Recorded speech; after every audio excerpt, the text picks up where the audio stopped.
Hello guys, welcome back to our YouTube channel first step. आज हम UGC net दिसंबर 2025 exam के लिए उसके पेपर 1 को लेकर के जो पीछे PYQ पूछा गया है प्रीवियस ईयर क्वेश्चन, उसकी चर्चा करेंगे।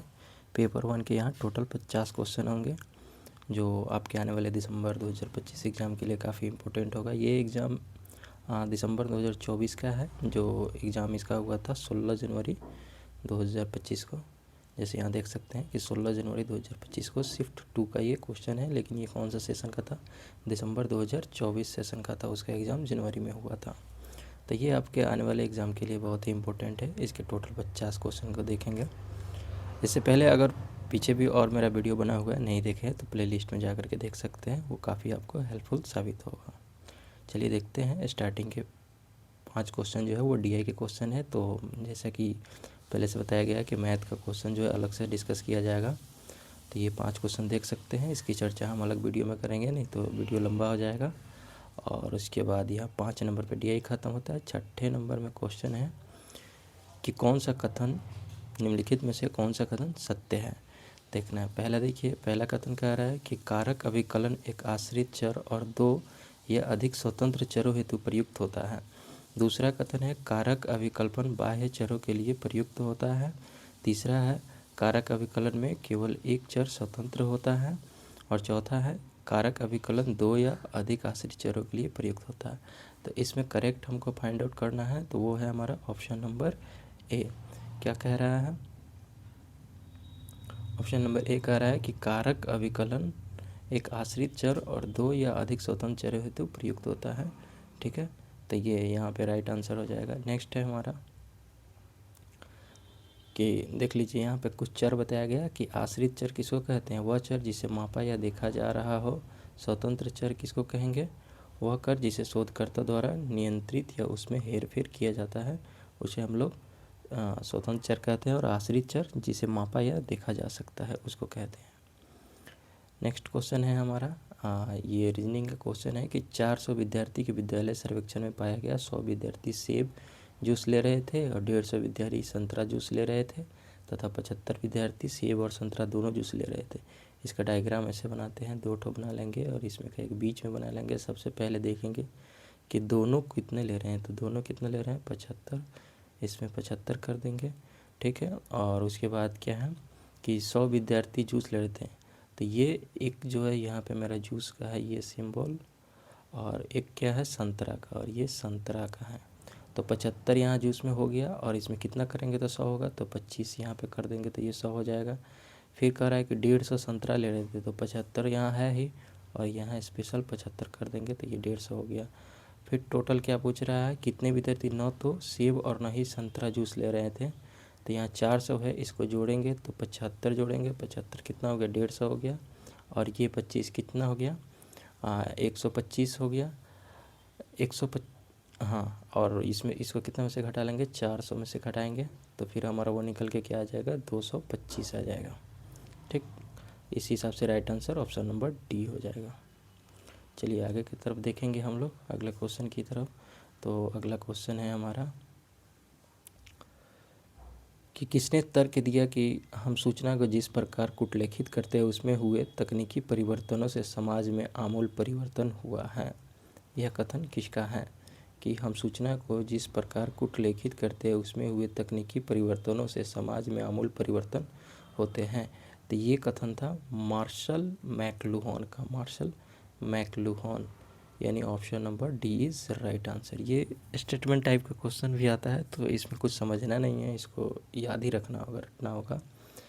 मार्शल मैकलुहान क्या कहता है कि हम सूचना को जिस प्रकार कुटलेखित करते हैं, मतलब इनकोड करते हैं, उसमें हुए तकनीकी परिवर्तन से समाज में आमूल परिवर्तन होता है। फिर हमारा अगला क्वेश्चन है क्वेश्चन नंबर कि ऐसा कोई सैद्धांतिक नियम नहीं है जिसे व्यवहार में न लाया जा सके, क्योंकि ऐसा सैद्धांतिक नियम बिल्कुल ही कोई सैद्धांतिक नियम नहीं होता। इस कथन में कौन सा तर्क दोष है, कौन सी फैलेसी है, वो पहचानना है। पहले एक बार और रीडिंग कर लेते हैं। क्या कह रहा है क्वेश्चन? कह रहा है कि ऐसा कोई सैद्धांतिक नियम नहीं है जिसे व्यवहार में न लाया जा सके। कोई भी सैद्धांतिक नियम नहीं है जिसे व्यवहार में न लाया जा सके, क्योंकि ऐसा कोई सैद्धांतिक नियम बिल्कुल ही कोई सैद्धांतिक नियम नहीं होता है। इसमें जो है आत्माश्रय दोष है, यानी बेकिंग द क्वेश्चन है। कौन सी फैलेसी है? बेकिंग द क्वेश्चन है। इस हिसाब से right answer option number D हो जाएगा। कह रहा है कि ऐसा सैद्धांतिक नियम नहीं है, क्योंकि सैद्धांतिक नियम नहीं होता है, यह तर्क स्वयं को दोहरा रहा है। क्या कर रहा है? रिपीट कर रहा है, इसलिए बेकिंग द क्वेश्चन हो जाएगा। क्वेश्चन नंबर 10 कह रहा है कि कौन से कथन इस प्रकार संबंधित है कि वे दोनों न तो सत्य हो सकते हैं, न ही दोनों असत्य हो सकते हैं। तो ये साइलोलिज्म का क्वेश्चन है, इसको देखना है। क्या इसमें है कि वे दोनों एक साथ सत्य भी नहीं हो सकते हैं, ठीक है, एक साथ दो सत्य हो सकते हैं और ना ही एक साथ असत्य हो सकते हैं, यानी दोनों अलग अलग रहेंगे, ठीक। पहला कथन देखिए, कह रहा है कि सभी कुत्ते सर्वभक्षी है, ऑल डॉग्स आर ओमनीवोरस। क्या कह रहा है? All dogs are omnivorous. दूसरा कह रहा है कि सभी कुत्ते सर्वभक्षी होती है, यानी सम डॉग्स आर ओमनीवोरस। और तीसरा कह रहा है कि कुछ कुत्ते सर्वभक्षी नहीं होते हैं, यानी some dogs are not omnivorous. चौथा है नो डॉग्स आर ओमनीवोरस। तो इसमें आप देख सकते हैं कि इसमें जो दो कथन हैं ए और सी, इसको देखिए ध्यान से। इसमें क्या कह रहा है कि जब सभी कुत्ते सर्वभक्षी होते हैं तो कुछ कुत्ते सर्वभक्षी नहीं होने का सवाल ही नहीं होता। अगर ये मान लेते हैं कि कुत्ता है और ये इसके पूरा कुत्ता जो है कहाँ आ गया? सर्वभक्षी में आ गया, ठीक है ना। अगर पहला को सही मानते हैं तो इस हिसाब का वेन डायग्राम बनेगा, तो फिर दूसरा अपने आप गलत हो जाएगा, यानी सी नंबर गलत हो जाएगा, यानी दोनों में कंट्राडिक्शन उत्पन्न हो रहा है। तो क्वेश्चन भी यही करा, दोनों एक साथ सत्य भी नहीं हो सकता और दोनों गलत भी नहीं हो सकता। अगर इसको गलत मानेंगे तो फिर ऑप्शन सी सही होगा, ठीक है, यानी कंट्राडिक्टरी पूछा है, तो इस हिसाब से हमारा क्या हो जाएगा? ऑप्शन नंबर ए, जिसमें कथन ए और सी दिया हुआ है। अगला क्वेश्चन है कि जनसंचार में निम्नलिखित विकास कर्मों को कालानुक्रम में व्यवस्थित कीजिए। Arrange the following development in mass communication in chronological sequence. ये क्रोनोलॉजी नेट एग्ज़ाम में बहुत पूछता है, हर चीज़ का, डेट, बुक, पब्लिकेशन का, ये सब का भी पूछेगा। तो यहाँ देखिए, पहला कथन कर रहा है कि मुद्रणालय प्रिंटिंग प्रेस का सबसे पहले आविष्कार हुआ। उसके बाद प्रथम टेलीविज़न नेटवर्क की शुरुआत हुई। तीसरा में रेडियो प्रशासन का उद्भव हुआ। चौथा में इंटरनेट का सृजन हुआ। पाँचवा में सोशल मीडिया प्लेटफॉर्म की शुरुआत हुई। तो यहाँ देखिए, सबसे पहले जो है, ये सही बात है कि सबसे पहले प्रिंटिंग प्रेस की शुरुआत हुई, पहले ये आएगा, ठीक। उसके बाद जो है प्रथम टेलीविज़न नेटवर्क की शुरुआत, टेलीविज़न से पहले रेडियो प्रसारण का उद्भव हुआ था, तो 2 नंबर पे ये आएगा। उसके बाद टेलीविज़न का आएगा 3 नंबर पे, और फिर उसके बाद जो है इंटरनेट का सृजन किया गया चौथे पे, और पाँचवें पे सबसे अभी लेटेस्ट जो है सोशल मीडिया प्लेटफॉर्म का शुरुआत किया गया। तो इस हिसाब से हमारा सीक्वेंस हो जाएगा ACBDE, जो कि ऑप्शन नंबर डी में दिया हुआ है यहाँ पे। तो इस हिसाब से right answer is option number D. Next question देखेंगे, देख लीजिए कि प्रिंटिंग प्रेस का आविष्कार 1440 में हुआ था और रेडियो प्रसारण का उद्भव 1906 में हुआ। पहले टेलीविज़न नेटवर्क का शुभारंभ 1939 में हुआ। इंटरनेट का सृजन 1960 में हुआ और सोशल मीडिया प्लेटफॉर्म की शुरुआत 1997 में हुई। नेक्स्ट क्वेश्चन है कि निम्नलिखित में से कौन से एप्लीकेशन सॉफ्टवेयर के उदाहरण हैं? कौन जो है वो एप्लीकेशन सॉफ्टवेयर के उदाहरण हैं? देखिए, पहला है internet explorer, Mozilla Firefox, Microsoft office, Apache open office और एप्पल iOS। इसमें देखना है कि कौन सा जो है एप्लीकेशन सॉफ्टवेयर का एग्जाम्पल है, उसको बताना है। तो देखिए, पहला इंटरनेट एक्सप्लोरर जो है वो है, ठीक है, तो इस हिसाब से पहला ऑप्शन सही होगा। दूसरा मोजिला फायरफॉक्स, ये भी है एप्लीकेशन सॉफ्टवेयर, ऐप डाउनलोड करते हैं हम लोग मोबाइल में, मोजिला फायरफॉक्स गूगल क्रोम की तरह होता है। फिर उसके बाद सी में जो है माइक्रोसॉफ्ट ऑफिस, ये भी है। और डी में जो है वो अपाचे ओपन ऑफिस जो है, ये भी क्या है? Application software. ये सभी ऐप के रूप में आपको डाउनलोड करते हैं, लेकिन एप्पल iOS जो है ये एप्लीकेशन सॉफ्टवेयर नहीं है। जैसे कि आईफोन में एप्पल iOS होता है और मोबाइल फ़ोन में हमारा एंड्रॉयड जो होता है वो ऐप नहीं है, वो सिस्टम सॉफ्टवेयर होता है। और यहाँ एप्लीकेशन सॉफ्टवेयर पूछा जा रहा है, तो ई को छोड़ करके बाकी ABCD हो जाएगा, जो कि ऑप्शन नंबर बी में दिया हुआ है, ठीक। एक चीज़ यहाँ ध्यान रखिएगा कि जो मोबाइल में हम लोग ऐप डाउनलोड करके यूज़ करते हैं वो एप्लीकेशन सॉफ्टवेयर, और जिसे नहीं करते वो सॉफ्टवेयर एक बार डाला जाता है वो सिस्टम सॉफ्टवेयर होता है। नेक्स्ट क्वेश्चन है कि पीसीबी का पूरा नाम क्या है। तो ये काफ़ी इजी है, पॉलीक्लोरिनेटेड बाइफिनाइल। पीसीबी का फुल फॉर्म क्या होता है, पॉलीक्लोरिनेटेड बाइफिनाइल, जो कि ऑप्शन नंबर सी में दिया हुआ है हमारा, तो सी इज़ राइट आंसर हो जाएगा। नेक्स्ट क्वेश्चन देखेंगे तो वो है हमारा कि निम्नलिखित अनुच्छेद को पूरा करने के लिए डॉक्यूमेंट प्रोडक्शन से संबंधित पदों ए से ई को सही क्रम में व्यवस्थित कीजिए। चलिए देखते हैं, इसको पढ़ते हैं। फॉन्ट के आकार का मापन करने में प्रयुक्त इकाई को डैश कहा जाता है। एक पृष्ठ ओरिएंटेशन डैश अथवा डैश हो सकता है। पृष्ठ में फोल्ड से टेक्स्ट को अलग रखने के लिए ऊपर अथवा किनारों पर स्थापित विशेष मार्जिन डैश कहलाते हैं। जब किसी अनुच्छेद की प्रथम रेखा पृष्ठ की अंतिम रेखा दिखाई देती है तो इसे डैश कहा जाता है। और ये 5 ठो ऑप्शन है, 5 ठो फिल इन द ब्लैंक से उसमें भर के देखना है कौन कौन सा हमारा बैठ रहा है। तो चलिए देखते हैं। सबसे पहले जो है पहला कथन कह रहा है कि फ़ॉन्ट के आकार का मापन करने में प्रयुक्त इकाई को क्या कहा जाता है। जब जो फ़ॉन्ट का मापन करता है तो उसे हम लोग पॉइंट कहते हैं। तो यहाँ पे क्या आ जाएगा, पॉइंट आ जाएगा। पॉइंट कहा जाता है एक पृष्ठ ओरिएंटेशन डैश अथवा डैश हो सकता है। पृष्ठ ओरिएंटेशन क्या हो सकता है, पृष्ठ ओरिएंटेशन जो है वह पोर्ट्रेट या लैंडस्केप हो सकता है। ठीक है, तो यहाँ पे पोर्ट्रेट, जैसे कि हम लोग सीधा करके जो लिखते हैं वो पोर्ट्रेट हो जाएगा। एक मिनट, हाँ, पोर्ट्रेट और लैंडस्केप, जैसे कि मोबाइल को ऐसे सीधा रख रहे हैं तो ये पोर्ट्रेट है, और ऐसे जो करके हम लोग करते हैं ये लैंडस्केप हो जाएगा। ठीक है ना, तो ये फर्स्ट ऑप्शन यहाँ पे पी हो जाएगा, यहाँ पे एल हो जाएगा, लैंडस्केप हो सकता है ओरिएंटेशन। पृष्ठ में फोल्ड से टेक्स्ट को अलग रखने के लिए ऊपर अथवा किनारों पर स्थापित विशेष मार्जिन को क्या कहते हैं। तो विशेष मार्जिन को हम लोग गट्टर कहते हैं। क्या कहते हैं, गट्टर कहते हैं। तो ये कहाँ पे आ जाएगा गट्टर हमारा, ये आ जाएगा चौथे नंबर में। तो चौथे नंबर पे मार्जिन क्या कहलाया है, गट्टर कहलाएगा यहाँ पे। फिर उसके बाद जब किसी अनुच्छेद की प्रथम रेखा पृष्ठ की अंतिम रेखा में दिखाई देती है तो इसे क्या कहा जाता है। तो इसे हम लोग क्या कहते हैं, ऑरफेन कहते हैं। इस हिसाब से हमारा बैठेगा क्या, तो पहले पॉइंट आएगा, ठीक, उसके बाद पोर्ट्रेट आएगा, उसके बाद लैंडस्केप आएगा 3 नंबर पे, और उसके बाद गटर आएगा 4 नंबर पे, और ऑरफेन आएगा लास्ट में 5 नंबर पे।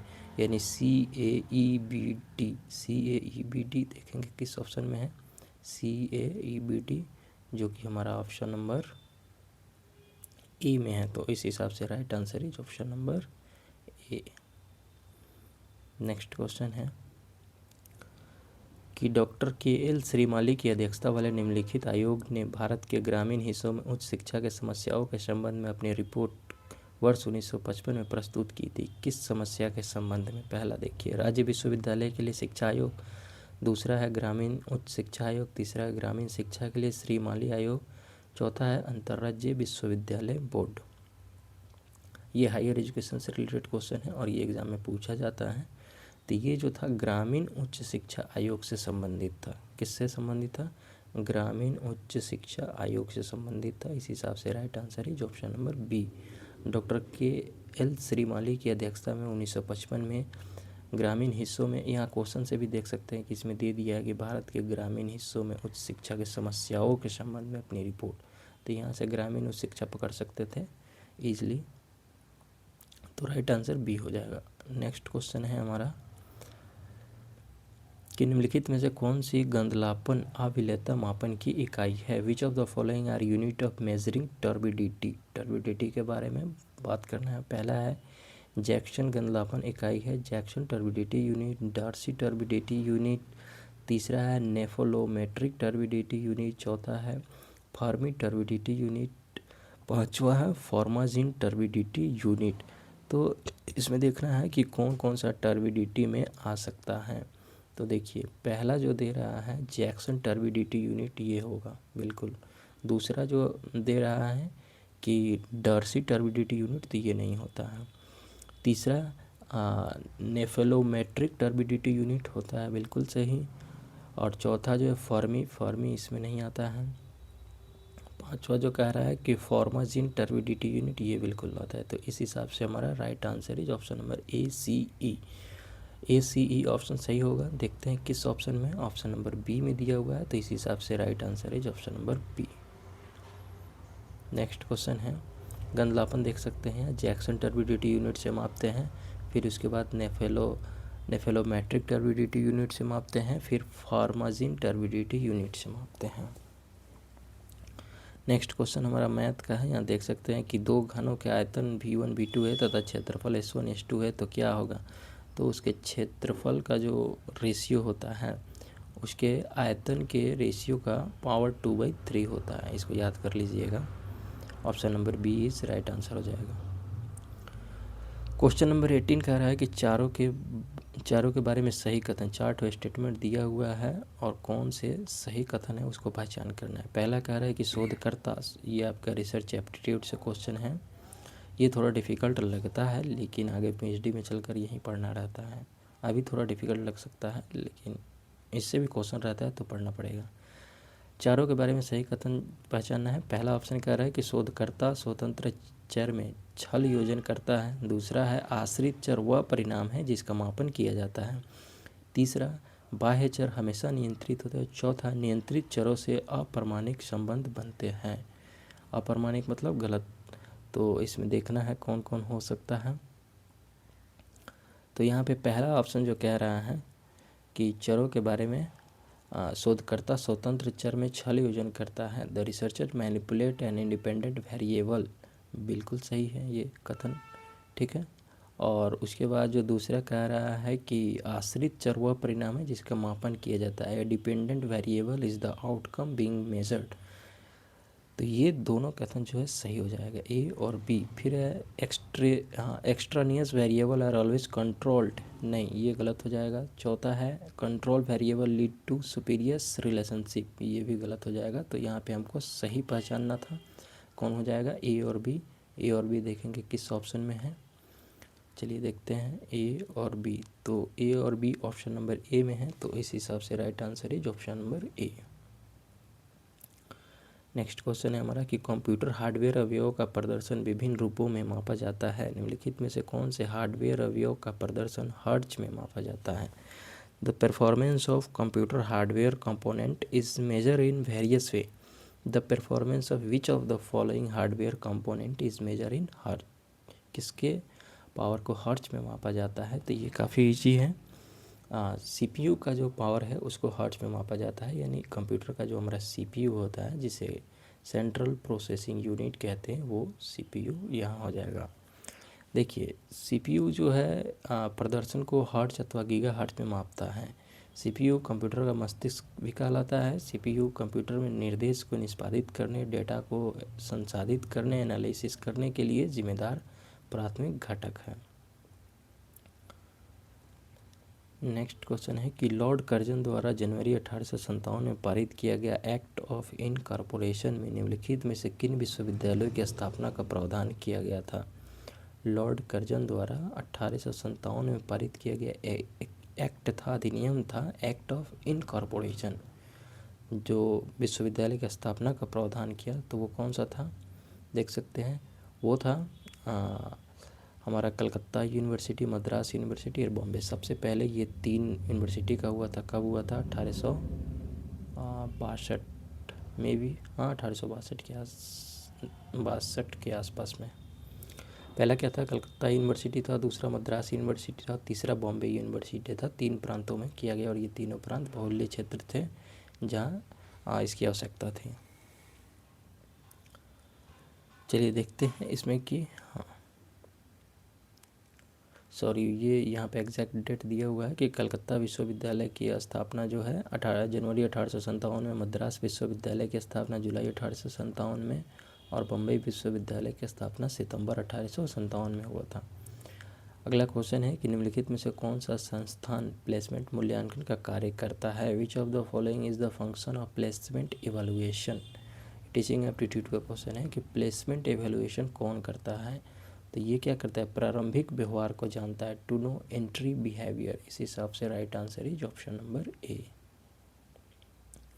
प्लेसमेंट मूल्यांकन का कार्य शिक्षार्थी के प्रारंभिक व्यवहार को जानना होता है, तो जिसका प्राथमिक उद्देश्य यह निर्धारित करना है कि किसी पाठ्यक्रम या कार्यक्रम में प्रवेश करने से पहले एक विद्यार्थी के पास पहले से क्या ज्ञान और कौशल है। यह मूल्यांकन यह समझने में मदद करता है कि शिक्षार्थी किसी विशिष्ट कार्य के लिए कितना योग्य है, ताकि उन्हें उचित स्तर पर रखा जा सके और उनकी आवश्यकता के अनुसार निर्देश तैयार किया जा सके।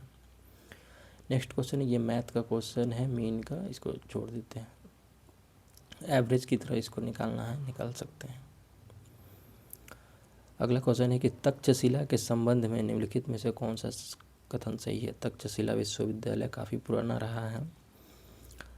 पहला ऑप्शन है कि महान व्याकरणविद पाणिनि ने वहाँ शिक्षा प्राप्त की थी। कौटिल्य वहाँ का विद्यार्थी था। तीसरा है यहाँ निःशुल्क शिक्षा देने के सभी के लिए दरवाजे खुले हुए थे। चौथा है विद्यार्थी को अपनी शिक्षा के लिए भुगतान करना पड़ता था। तो इसमें हमको सत्य कथन की पहचान करना है। चलिए देखते हैं। पहला कथन जो कह रहा है कि महान व्याकरणविद पाणिनि जो है, हाँ, तक्षशिला में शिक्षा प्राप्त की थी, बिल्कुल सही है। दूसरा है कौटिल्य वहाँ का विद्यार्थी था, बिल्कुल सही। तीसरा है यहाँ निःशुल्क शिक्षा देने के सभी के लिए दरवाजे खुले थे, नहीं, निःशुल्क शिक्षा सभी के लिए नहीं था, विद्यार्थी को अपनी शिक्षा के लिए भुगतान करना पड़ता था, बिल्कुल सही। ये भी एक देख सकते हैं कि जहाँ पे सी और डी होगा, दोनों वो नहीं होगा, दोनों में से कोई एक ही कथन सही होगा। तो इस हिसाब से right answer A B D हो जाएगा, जो कि ऑप्शन नंबर डी में दिया हुआ है। तो इस हिसाब से इसका right answer is option number D. Next question है हमारा कि इसको मिलान करना है। टाइप्स ऑफ सैम्पलिंग दिया हुआ है और उससे रिलेटेड स्टेटमेंट दिया हुआ है। पहला क्या है, सिंपल रैंडम सैम्पलिंग। दूसरा है नॉन प्रोबेबिलिटी सैम्पलिंग और तीसरा है क्लस्टर सैम्पलिंग। चौथा है सिस्टेमैटिक सैम्पलिंग। और इधर में क्या स्टेटमेंट दिया हुआ है कि population is divided into group of element. जनसंख्या तत्वों के समूह में विभाजित की जाती है। Every sample element is selected independently from the population. प्रत्येक प्रतिदर्श तत्व समष्टि जनसंख्या से स्वतंत्रता पूर्वक चयनित होता है। फिर है elements are selected by picking a random starting point and then choosing first element consecutively from population. तत्व यादृच्छिक आरंभ बिंदु से लेकर चयनित होते हैं, तत्पश्चात समष्टि से स्वतंत्र रूप से इसका पहला तत्व चयनित होता है। चौथा कह रहा है कि selection of sample unit depend on the personal judgement. प्रतिदर्श इकाई का चयन व्यक्तिगत निर्णय पर आश्रित होता है। तो यहाँ देख सकते हैं पहला जो सैंपल रैंडम सैम्पलिंग कह रहा है कि सामान्य जो होता है वो कौन सा सैम्पलिंग होता है, इसको पहले देखेंगे क्योंकि इसको फाइंड आउट करना आसान होता है। तो यहाँ देख सकते हैं कि 2 नंबर में जो कह रहा है कि every samples element is selected independently from the population. Simple random sampling उसको बोलते हैं जो किसी एक पॉपुलेशन से सीधा गए हैं हम लोग और वहाँ से कुछ सैंपल उठा लिए, तो वो हमारा क्या कहलाया, मतलब कोई उसमें नियम फाइंड आउट नहीं किए कि अल्टरनेट करके उठाना है या 2 करके उठाना है या बैक करके उठाना है, कुछ नहीं, सीधा गए और वहाँ से कुछ सैंपल उठा लिए, वो क्या कहलाएगा, सिंपल रैंडम सैम्पलिंग कहलाएगा। तो यानी ए का जो है हमारा 2 हो जाएगा। देखेंगे ऑप्शन में कहाँ दिया हुआ है ए का 2, ए का 2 ऑप्शन में। तो यहाँ 2 ऑप्शन हमारा ऐसे ही एलिमिनेट हो गया। पहला ऑप्शन होगा नहीं और तीसरा ऑप्शन होगा नहीं, यानी क्या बचा, दूसरा और चौथा, बी या डी, इसी में से होगा। जिसमें से जो है बी का 4 नंबर ये भी कंफर्म हो गया। अब देखेंगे सी का क्या कह रहा है। सी क्या कर रहा है, क्लस्टर सैम्पलिंग। तो ये थोड़ा इसको छोड़ दीजिए। इसके नीचे आते हैं डी में सिस्टमैटिक सैम्पलिंग। सिस्टमैटिक सैम्पलिंग इस वर्ड से ही कुछ पता चल रहा है कि वहाँ हर चीज़ सिस्टम से हुआ होगा। तो उसको देखने के लिए हम लोग क्या करेंगे, चलिए देखते हैं। इसका 3 नंबर पढ़ते हैं। Element are selected by picking a random starting point and then choosing first element consecutively from the population. यहाँ एक वर्ड यूज किया गया है कंजिक्यूटली। इस कंजिक्यूटली से ही पता चल रहा है कि यहाँ पे कुछ नियम कानून होगा, ठीक। तो यानी एक सिस्टम बना हुआ होगा। क्या बना हुआ, कंजिक्यूटली, यहाँ जो दिया हुआ है एक सिस्टम से चल रहा होगा। इस हिसाब से ये डी का 3 हो जाएगा। तो यहाँ पकड़ सकते हैं हम लोग ए का 2 और डी का 3, ऑप्शन नंबर डी में दिया हुआ है। इस हिसाब से right answer is option number D. Right answer क्या हो जाएगा हमारा? ऑप्शन डी हो जाएगा। चलिए देखते हैं, आगे बढ़ेंगे। अगला क्वेश्चन है कि प्राचीन क्लासिकल भारतीय तर्कशास्त्रियों यानी न्यायिक के अनुसार, इंडियन लॉजिक का ये क्वेश्चन है, अनुसार निम्नलिखित युक्ति में कौन सा अनियमित मध्य पद दोष है? इर्रेगुलर मिडिल टर्म इफेक्ट किस में है? पहला ऑप्शन है ध्वनि एक गुण है क्योंकि यह दृश्य है। दूसरा है ध्वनि शाश्वत है क्योंकि इसे पैदा किया जाता है। तीसरा है ध्वनि शाश्वत है क्योंकि यह श्रव्य है। चौथा है आग ठंडी होती है क्योंकि यह द्रव्य है। तो यहाँ तीसरा ऑप्शन जो दे रहा है, तीसरा ऑप्शन ध्वनि शाश्वत है क्योंकि यह श्रव्य है, इसमें क्या है? मिडिल टर्म दोष है। ठीक, इसमें अनियमित मध्य पद दोष है। तो इस हिसाब से राइट आंसर है जो ऑप्शन नंबर सी हो जाएगा। ध्वनि शाश्वत है क्योंकि यह श्रव्य है, इसमें श्रव्य मध्य पद है, यह ध्वनि के साथ संबंधित है लेकिन शाश्वत के साथ असंगत है, इसलिए यह अनियमित मध्य पद दोष होगा। नेक्स्ट क्वेश्चन है कि निम्नलिखित में से कौन सी शिक्षार्थी केंद्रित आकलन रणनीतियों की को विशेषताएं हैं? उसकी विशेषताएं हैं किससे? तो ये लर्नर सेंटर्ड होना चाहिए, ठीक है ना, उससे केंद्रित होना चाहिए। और आजकल के न्यू एजुकेशन में इसी पे ज़्यादा फोकस किया जा रहा है कि लर्नर सेंटर्ड होना चाहिए। पहला ऑप्शन पढ़िए। पहला कह रहा है कि इसमें बहुविध डेटा स्रोत सम्मिलित है, it involve multiple data sources. दूसरा है इसमें शिक्षार्थियों की आवश्यकताओं पर निर्भर करते हुए कौशल सम्मिलित है, यानी it involve a skill depending on the need of the learner. तीसरा है it involve individual and collaborative element, इसमें व्यक्तिक और सहयोगात्मक तत्व सम्मिलित है। चौथा है it is related to student learning goal, यह विद्यार्थियों के अधिगम संबंधी लक्ष्यों से संबंधित है। अगला है कि शिक्षार्थी आकलन प्रक्रिया में निष्क्रिय रूप से सम्मिलित होते हैं, यानी learner are passively involve in the assessment process. तो यहाँ देख सकते हैं कि हमारा ए बी सी डी चार ऑप्शन जो है वो सही होगा, और इसमें ई जो है क्यों गलत होगा? वो क्या कह रहा है कि शिक्षार्थी आकलन प्रक्रिया में निष्क्रिय रूप से सम्मिलित होते नहीं। जब शिक्षार्थी केंद्रित है ये आकलन, तो उसमें निष्क्रिय रूप से क्यों होगा? निष्क्रिय रूप से अगर रहेगा तो फिर उसके शामिल होने का कोई मतलब ही नहीं रह जाता है, इस हिसाब से ही यहाँ गलत हो जा रहा है। अगला है कि it involve multiple data source, बिल्कुल सही। दूसरा है it involve skill depending on the need of the learner, बिल्कुल सही, उसके नीड को देखा जाता है, लर्नर के नीड को। तीसरा है it involve individual and collaborative element, यानी व्यक्ति सहयोगात्मक तत्व सम्मिलित है, बिल्कुल सही। चौथा है it related to student learning goal, student के लर्निंग गोल से रिलेटेड होता है, बिल्कुल सही। इस हिसाब से राइट आंसर है option number A B C D. ये किस ऑप्शन में है वो देख लेंगे, ए बी सी डी। तो ये A B C D option number D में दिया हुआ है, इस हिसाब से राइट आंसर है option number D. Next question है कि यहाँ देखते हैं, शिक्षा, संस्कृति, खेलकूद और संबद्ध क्षेत्रों में सूचनाएं साझा कर और परस्पर सहयोग कर विश्वविद्यालय की गतिविधियों को बढ़ावा देने के लिए वर्ष 1925 में निम्नलिखित में से किसकी स्थापना की गई थी? तो 1925 में जो है किस चीज़ के लिए? शिक्षा, संस्कृति, खेलकूद और संबद्ध क्षेत्र में सूचना साझा कर और परस्पर सहयोग कर विश्वविद्यालय की गतिविधियों को बढ़ावा देने के लिए अंतर विश्वविद्यालय बोर्ड की स्थापना की गई थी, इंटर यूनिवर्सिटी बोर्ड, यानी option number D is right answer, inter university board की स्थापना की गई थी। नेक्स्ट क्वेश्चन है कि T of BTEX air pollutant stand, air pollutant जो बीटेक्स होता है उसमें टी का मतलब क्या होता है? ठीक है, तो यहाँ टी का मतलब टोल्यूइन होता है, क्या होता है? टोल्यूइन होता है, याद रखिएगा इसको, ऑप्शन नंबर बी में दिया हुआ है। क्या होता है? बीटेक्स एक वायु प्रदूषक है, ठीक, जिसमें बीटेक्स का जब फुल फॉर्म पता कीजिएगा तो उसमें टी जो है टोल्यूइन होता है, इस हिसाब से राइट आंसर है ऑप्शन नंबर बी। एक ये क्वेश्चन है कि किसी कार्य को डी दिन में पूरा कर सकता है, ये टाइम एंड वर्क का क्वेश्चन है। चलिए इसको बना लीजिएगा, आगे बढ़ते हैं।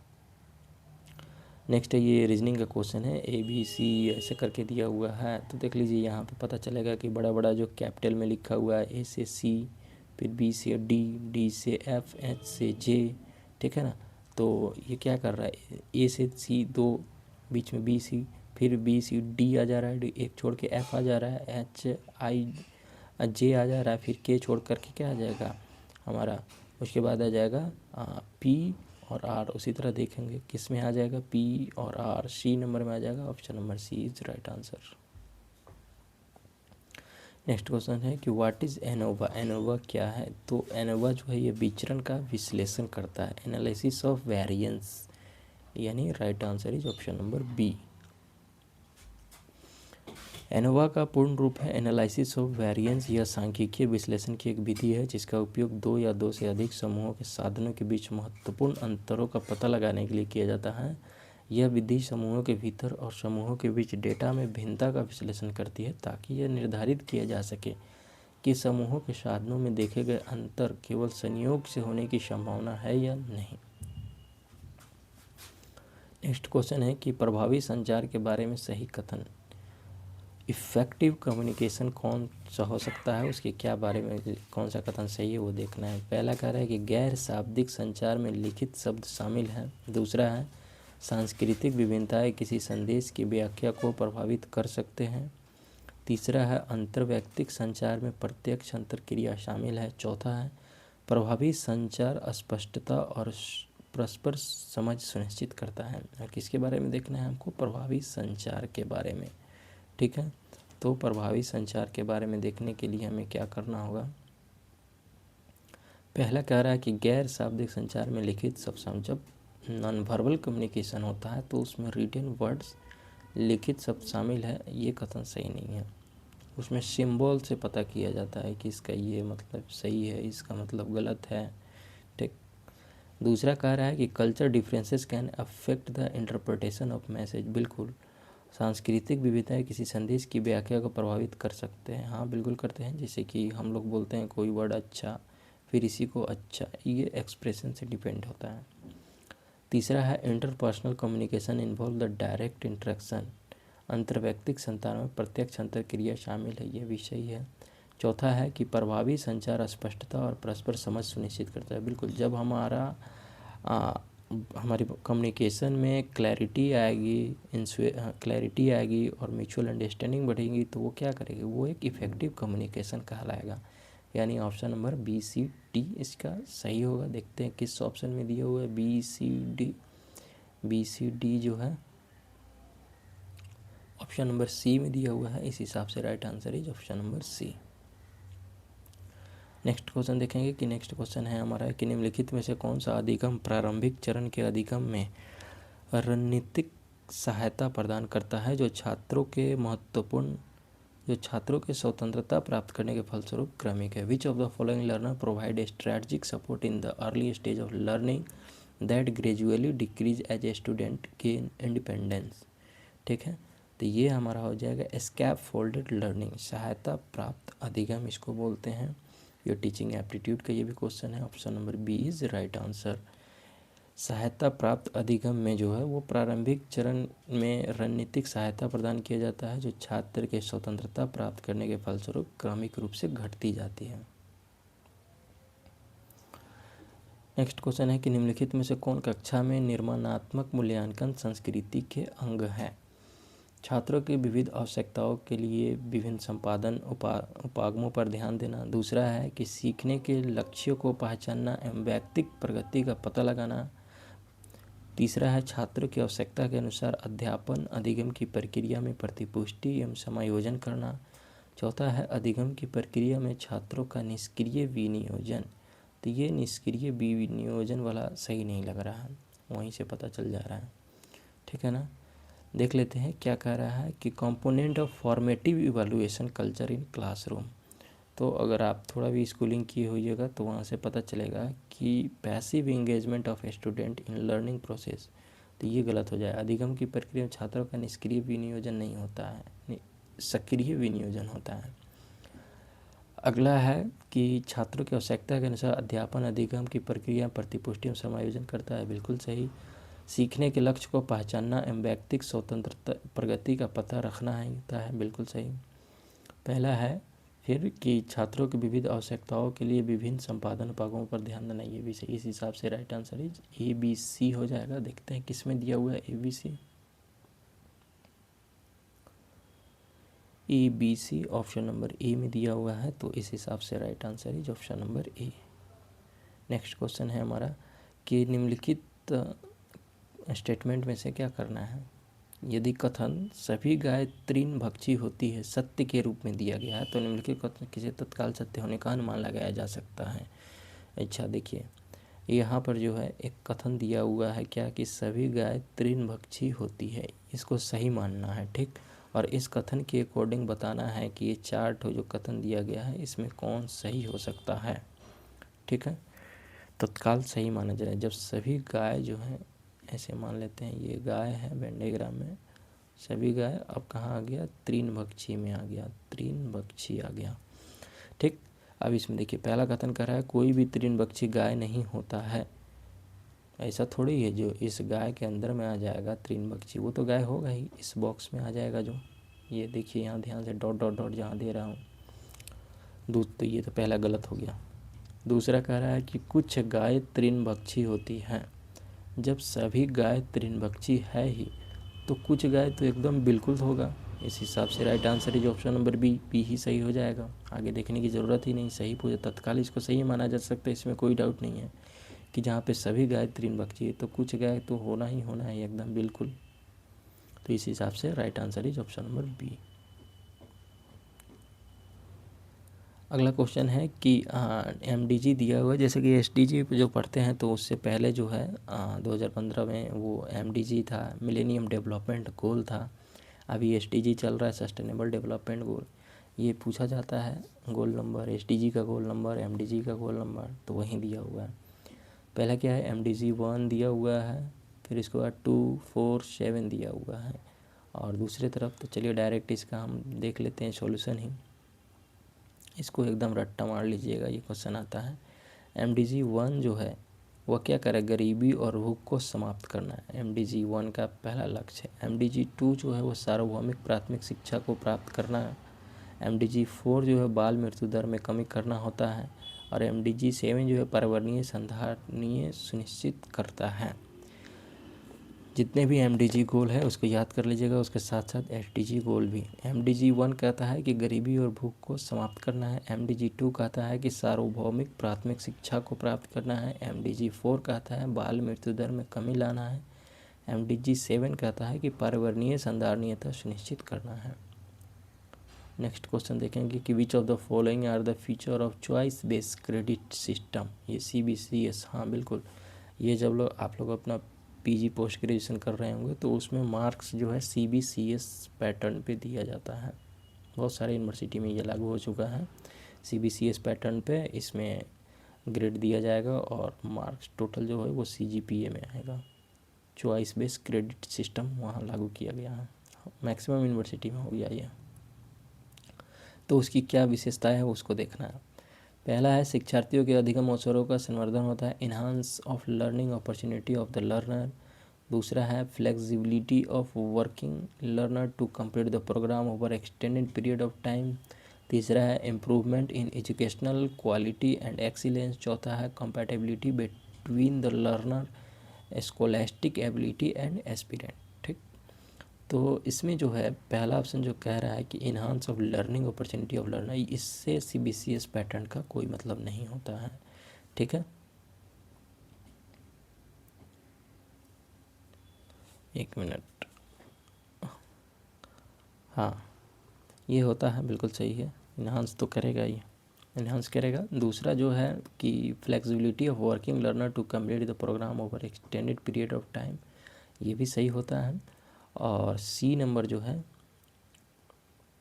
Improvement in educational quality and excellence, quality education के लिए बिल्कुल होता है। Compatibility between learner and scholastic ability and aspiration, ये चारों सही हो जाएगा CBCS के लिए। तो देखेंगे कि चारों किस में दिया हुआ है, किस ऑप्शन में दिया हुआ है, उसको लेकर के चलेंगे। तो ये ऑप्शन नंबर C में जो है वो हमारा दिया हुआ है ABCD, इस हिसाब से right answer is option number C। Next question है कि निम्नलिखित में से कौन से कथन तार्किक रूप से समतुल्य है। तार्किक रूप से समतुल्य है, एक दूसरे के लॉजिकली इक्विवेलेंट, दोनों कथन के कहने का मतलब एक हो जाएगा। चलो पहले देखते हैं। Some animal are herbivorous, some animal क्या कर रहा है, हर्बीवोरस है, कुछ एनिमल जो है वो हर्बीवोरस है। फिर उसके बाद कह रहा है कि some non herbivorous are not animal. तीसरा कह रहा है some animal are non herbivorous. चौथा है some animal are not herbivorous. तो यहाँ पे बताना है कि तार्किक रूप से समतुल्य लॉजिकली इक्विवेलेंट कौन से हैं। तो इसमें दो कथन पे अगर हम गौर करें, पहला और चौथा कथन, सम एनिमल आर हर्बीवोरस जो कह रहा है, और यहाँ पे some animal are not herbivorous, इसका एक वेन डायग्राम ऐसे बनता है, यहाँ पे एनिमल हो गया और यहाँ पे हर्बीवोरस हो गया। तो ये जो बीच का आया कुछ एनिमल, बीच में जो ये डॉट डॉट डॉट कुछ एनिमल आया, ये क्या हो गया, ये सभी एनिमल तो नहीं है, लेकिन उस एनिमल में से कुछ एनिमल यहाँ डॉट डॉट में है, और ये कुछ एनिमल ऐसे हैं जो हर्बीवोरस हैं।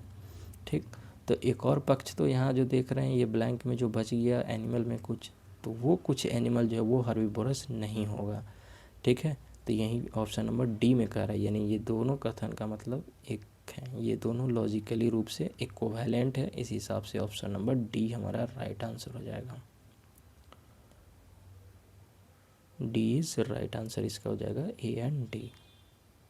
नेक्स्ट क्वेश्चन देखेंगे, कह रहा है मालवेयर टर्म, ये कंप्यूटर का क्वेश्चन है और इसका क्या डेफिनेशन है, पेलोड का, वर्म का, फिर उसके बाद क्या, उसके बाद फिशिंग का है, स्पैमिंग का है, ये पूछता है।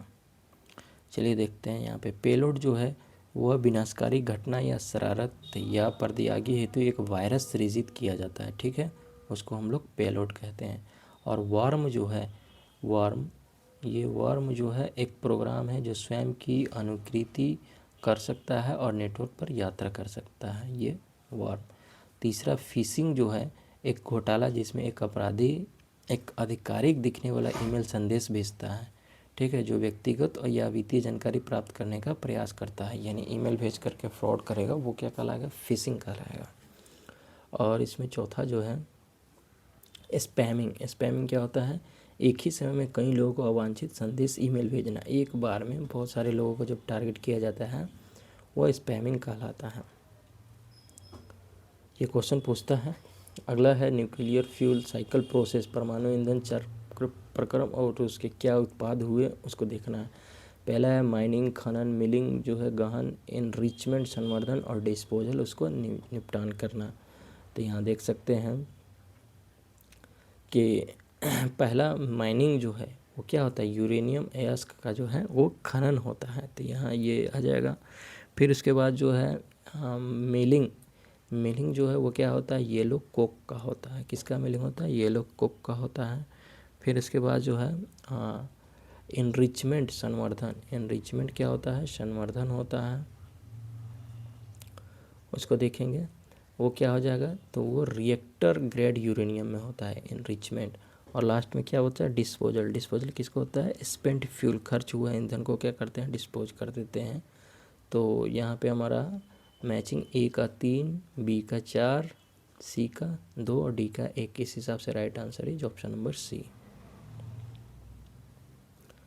नेक्स्ट क्वेश्चन है कि निम्नलिखित में से कौन सा सही है, उसको बताना है। कौन से स्टेटमेंट से ये पढ़ते हैं, वैधता उपकरणों के मापन की परिशुद्धता पर फोकस नहीं करता है, validity does not focus on the accuracy of instrument measurement. दूसरा है कि वैधता मापन प्रक्रिया में व्यवस्थित और यादृच्छिक त्रुटियों की जांच नहीं करती है, validity does not check the systematic and random error in the measurement process. तीसरा है विश्वसनीयता और वैधता परस्पर संबद्ध होती है, reliability and validity are related to each other. चौथा है कि किसी शोध के लिए मापन की वैधता ज्ञात करने की सबसे बेहतर तरीका संभवतः आमुख फेस वैधता है, यानी face validity is probable the strongest way to find out the validity of the measurement for a research. ठीक, तो यहाँ पे जो 3 नंबर में जो कह रहा है सी में, reliability and validity are related to each other, तो ये बिल्कुल सही है। रिलायबिलिटी और वैलिडिटी ये दोनों एक दूसरे से रिलेटेड होते हैं। ये कब पता चलेगा आपको, जब आप रिसर्च कीजिएगा, नेट जेआरएफ क्वालिफाई करने के बाद पीएचडी करने जाइएगा, वहाँ पे पता चलेगा कि विश्वसनीयता और वैधता ये दोनों एक दूसरे से संबंधित होता है। जब रिलायबिलिटी बढ़ती है तो उसकी वैलिडिटी भी बढ़ जाती है और उसी पे टिका हुआ रहता है। तो इस हिसाब से right answer is option number C. Next question है हमारा कि विश्वविद्यालय अनुदान आयोग विनियम 1956 को निरस्त करने के लिए मानव संसाधन विकास मंत्रालय द्वारा पेश किया गया विधेयक क्या कहलाता है? तो ये भारतीय उच्च शिक्षा आयोग विधेयक कहलाता है। विश्वविद्यालय अनुदान आयोग विनियम जो बना यूजीसी एक्ट 1956 में, उसको निरस्त करने के लिए जो मानव संसाधन विकास मंत्रालय, जिसे अब शिक्षा मंत्रालय कहा जाता है, उसके द्वारा पेश किया गया विधेयक जो है वो क्या कहलाएगा? तो भारतीय उच्च शिक्षा आयोग विधेयक कहलाएगा। Option number D is right answer. Next question है कि द एब्रीविएशन SMIME इम्प्लाइज, इसका क्या फुल फॉर्म होता है उसको बताना है।